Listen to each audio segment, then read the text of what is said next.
I'm here because I am a roaring lion crying out, righteousness. I was watching Judge McAfee yesterday, who I've now called Solomon, King Solomon, rule on the Fannie Willis and Nathan Wade event on yesterday. The case now against Donald Trump, the RICO statute case, is all but lost. It will go on if it ever gets to trial. But it is so convoluted now, it's very difficult to get a jury to get a conviction. Fannie Willis, I thought at one time when I first saw her back in the summer that she had risen to the point to put together a RICO statute. I said, oh, that's a strong attorney, strong woman there. I thought to myself, to see people who are willing to take on the world. But I didn't know that she was a woman. And by that I mean she got hooked up with Nathan Wade, and she let her relationship with him cause her judgment to go down the river.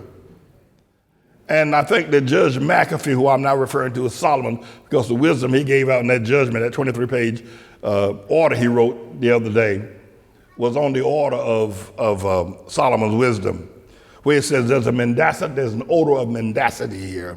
Because she lied. We know she lied. He lied about the money. They lied about the trips. They lied about when they were. And they lied knowing that no one could actually catch them in the lie, but you could smell it.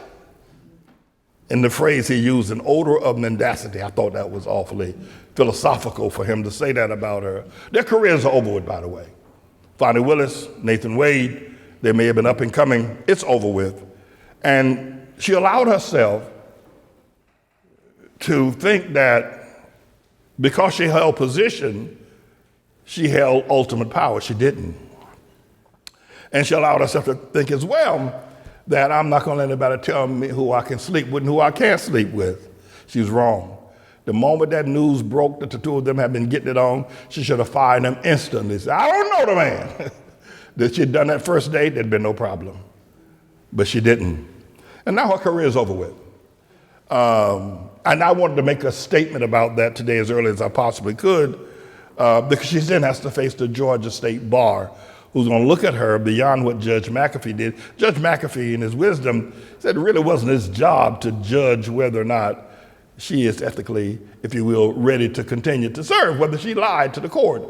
It wasn't proven by the defendants in their case, but there's a mendacity, there's an odor of mendacity that hangs over the court now and hangs over that trial. Having said that, I want to say a word to Mayor Pharaoh Eric Adams. He's got an odor of mendacity as well. Bishop Lamar Whitehead was convicted last week in federal court of fraud, extortion, and several other charges of lying to the court. And he's facing 45 years in prison. He had ripped off a member of the church for $90,000, an older woman, mother of the church. He ripped her for $90,000 and ripped another person off for $500,000 amid a bunch of other stuff that boy had done. Plus, he's an ex-convict, had been in prison for extortion and fraud before, and they served a 10-year sentence. And he and Mayor Eric Adams were baguettes together. Now, baguette is a word that rhymes with another word that I'm not permitted to say.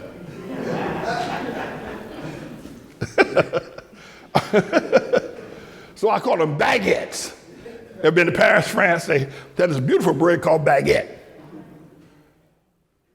Well, Lamar Whitehead and Eric Adams got stopped by the FBI last summer in Midtown Manhattan. They rolled up on his motorcade, stopped the motorcade, told the New York City Police Department to stand down, stand back. FBI cornered Eric Adams, who was the mayor of the city of New York, took his phone, took his iPad, took all of his notes. But this was after they had raided the house of one of his campaign officers out in Brooklyn a month or so earlier. That boy's in trouble.